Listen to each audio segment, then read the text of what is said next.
And now I got a nice rule of thirds going on there.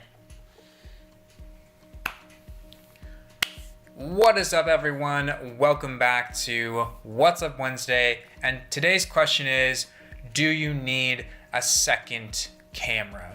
Before I ask that question, though, I'd like to thank everyone who commented and liked and has watched my Wandered backpack, my very unscientific review of the Wandered Provoke 31, and my video about my opinions on the Olympus EM1X. Those are my top watched videos right now. I think the EM1X video is around 120 views, and the Provoke one, the Wandered one, is around 70, getting close to 100. So that's huge for only doing this for a few months.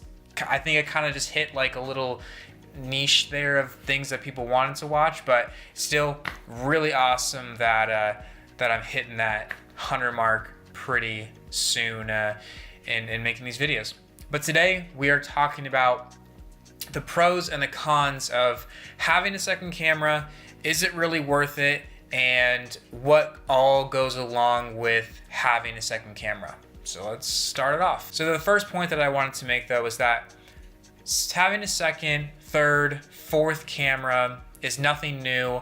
It's been going on for a long time and was actually considered common practice back when film was in common use, because you'd have different ISO speeds or ASA speeds for your film, and one could be black and white and the other could be color. So you couldn't switch your films back and forth between the camera, and there was no way of changing it once the film goes in. So you were pretty much stuck with whatever you put in the camera before you went to go shoot. So it was very common for photographers to have one camera that was shooting color, the other was shooting black and white, and then either each of them to have the same ISO or different ISOs depending on lighting situations, and then equipped with different lenses, kind of just like presetting your camera. And that's still kind of going on today. We don't have those same issues as far as making sure your color profile is all the same. You can change that whenever you want, and same with your ISO. But there still are applications that are quite useful when you need it to necessitate you having a second camera. So point number one is, if you have more than one lens, it can sometimes be really helpful to have more than one camera to accompany those lenses. When I first started off, I had a 2-lens kit with one body, and it was kind of a pain if I wanted to get a shot that was far away, or a creature or something that was really far off in the distance, and I had to switch lenses because I had the wrong lens on. If I had that second body ready with the other lens, it just makes things a lot easier. It just makes that extra focal length, that other focal length, or maybe different aperture, just that more easily accessible and more readily available for you, just so you have ease of use and you know that you can get the shots that you want when you want to get them. Now, this second body doesn't have to be an interchangeable lens camera. So it can be a point and shoot camera, it can be whatever you want it to be.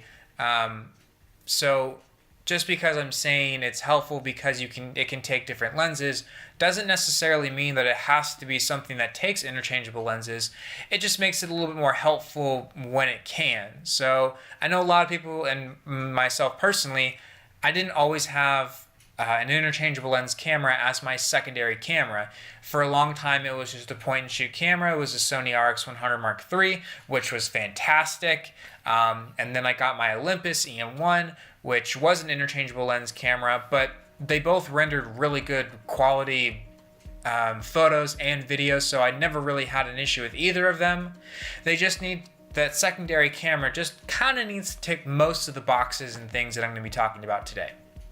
So the second thing is batteries. So sometimes we forget to charge batteries or bring an extra battery, or we're on a shoot and everything's fully charged, but it's been going for so long that your primary camera dies and the events or whatever you're doing is still going on, and you still want to be getting video or photo or whatever it is that you're doing, and you've run out of battery though. So having that second camera, maybe just as a backup for batteries, can be really helpful. It just keeps you calm and, you know, you're not freaking out like, oh my God, I'm not gonna be able to get everything that I absolutely want and need. I have a second camera. It has fully charged batteries. Everything is fine. I can continue shooting. I can continue doing my video. It's all good. Everything is fine. So that's point number 2, is it does help when you do run out of batteries and you're freaking out and you're like, oh my God, what am I gonna do? Just gonna grab that second camera, pull it out, throw a lens on there. We're all good to go. Point number 3 is, if you're shooting video, it's really helpful to have that second camera to get you a second angle, a different type of, you know, viewing angle for whatever you're doing, or maybe it's just to throw up the camera and get something really quickly while the other one's on a tripod and all hooked up and ready and everything, kind of like this is right now. I have the audio recorder here, you know, with the camera on a tripod, but I could easily have my other camera kind of more for like a, you know, ready to go kind of just shotgun, you know, assault kind of thing, just gonna go get the shot, just ready to go. And that just makes things a lot easier. Or if you're presenting something, a bag, something that's a bit larger, harder to fit in the frame that you already have composed and set up, kind of like now, if I wanted to, you know, show something that was a little bit bigger, it would be kind of hard because, you know, this isn't a very wide shot. Maybe I had a second camera off to the side. I could still use the same audio clip, or, you know, have a secondary audio input there and then just show whatever I'm showing there. I'd still be getting a really good look out of the other camera and everything would be good. And I wouldn't have to move my primary camera around, reset it, and do all this stuff. Again, just a lot more ease of use when it comes to using or having a secondary camera just ready to go. So that's point number 3, is it helps you when you're doing video and getting those other angles that otherwise you'd have to reset the camera every single time, and you probably wouldn't end up doing it anyways because it'd just be too much of a pain. So that's variety. And point number 4 kind of goes back to what I was talking about with the film days of you would have a certain camera preset to do a certain thing.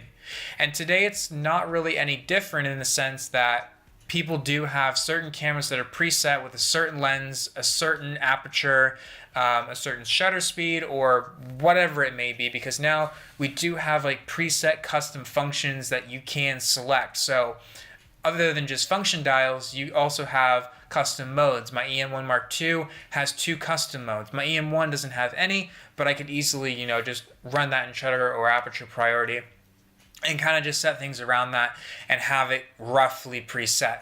But my EM1 Mark II, I can set it for custom 1 or custom 2. So let's say I was shooting a race. I was at a racetrack and I'm shooting with the 40-150. It's a zoom lens. I'm getting the race cars coming by, and then I have my EM1. It's all set up for the pits, and you know, I can just switch really easily. It's set up for, let's say, aperture priority. It's not really too concerned with the shutter speed because I'm not really too worried about motion blur because I know there's going to be plenty of sunlight.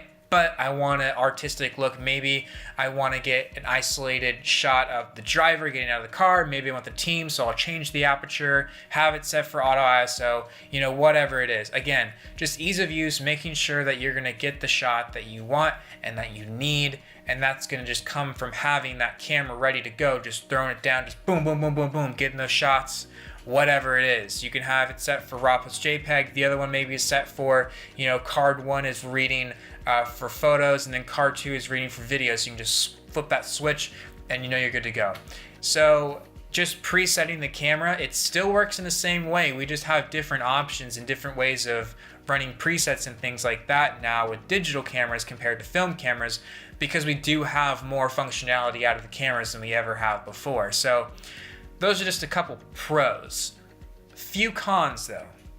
So like anything, when you get 2 of them, you need 2 of everything else. And this kind of more or less applies to accessories than it does anything else. So let's say you have tripod plates, you just need it for 1 camera. Now you need it for 2. Recording devices, you just had it for 1 camera, now you might need it for 2. And so on and so forth. Straps, you know, filters, whatever it might be. That more pertains to the lenses, but batteries, you know, you need more batteries. Maybe they take different batteries. Maybe they take the same battery, but you need another set for that other camera. So just a little extra cost there. And then bags. You might need to get a bigger bag. You might have been able to shoot with something, or bring something like this, which isn't too crazy big, but it does take up, but it can take everything that you need. Excuse me on that burp, that was disgusting. I apologize for that. I was trying to work through it, but I realized that's going to be super obvious. I can't just say nothing about it, so I apologize for that. But you might have something like this that carries one camera perfectly with everything that you need for the day, plus some snacks, plus a water bottle, whatever you need. But you might have to graduate up to a bigger bag. I'd grab it, but it's down there, and then I had to move but anyways.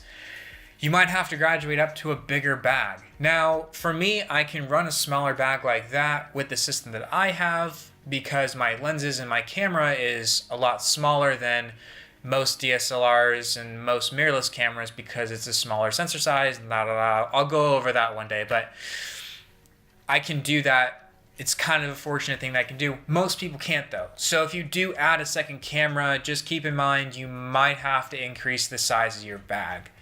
And the final con, and I don't think the cons for me really outweigh the pros, but the final con would be it's another thing that could possibly go wrong. So another camera that could break, another sensor that could go out, whatever it might be. It's just another thing that you have to ensure and just make sure that it's safe and secure. For me, I'm not 100% rough on my stuff. I try and baby it as much as I possibly can, but if it gets a little dirt on it, I'm not worried about it. I'll clean it up. It's not a big deal.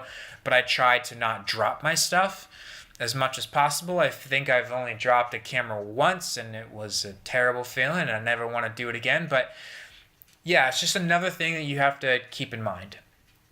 So to round everything off, and to answer the question that I presented earlier on, do you need a second camera? I think yeah.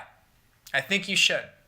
I think for the main reason of ease of use and just the ability to be more creative without having to do more work in order to be more creative.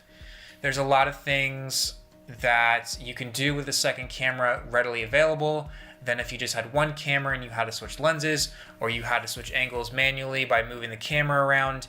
It just makes life a lot easier to have that second camera ready. And like I said before, it doesn't have to be an interchangeable lens camera. It doesn't have to be super expensive. It can be an older interchangeable lens camera. As long as it performs and does what you need it to do, it can be anything that you want. So if you have a Canon camera and you have all these Canon lenses and you just want to get a body, maybe look for something used. It doesn't have to be brand new. It just needs to be something that is there, that's reliable, just in case your primary camera goes wrong. So don't think that you have to spend a bunch of money in order to get to that point. Just get something that does the bare bones basics for you, maybe a little bit extra, and can just help you through and get the things done that you need to get done as an aid to your primary camera and your primary goal of whatever content you're creating. So I hope that's a little bit helpful. If you're wondering, if you're kind of on the fence of, should I buy a secondary camera or an extra camera, or should I just keep on, soldiering on with one? I don't know how many people wonder about that. I did for a little bit, and I came to the conclusion that it's very, very helpful and very convenient to have a second camera. So thank you all for watching. I really hope you enjoyed this video. If you did, make sure to hit that like button, and while you're there, subscribe and hit that notification bell so you don't miss any of my upcoming content. I pretty much regularly upload Mondays and Wednesdays. Last Monday didn't happen. This Wednesday it's gonna happen, and this next Monday it's gonna happen. So make sure that you're always watching. If you're not subscribed, just keep a lookout for me. Again, I thank everyone who watched those two videos, the Wandered review video and the Olympus EM1X video. I'm super excited about that. It's huge growth for me, and I hope that I can, duplicate that again and just keep on growing really fast. So thank you, and I'll see you all in the next one. Bye.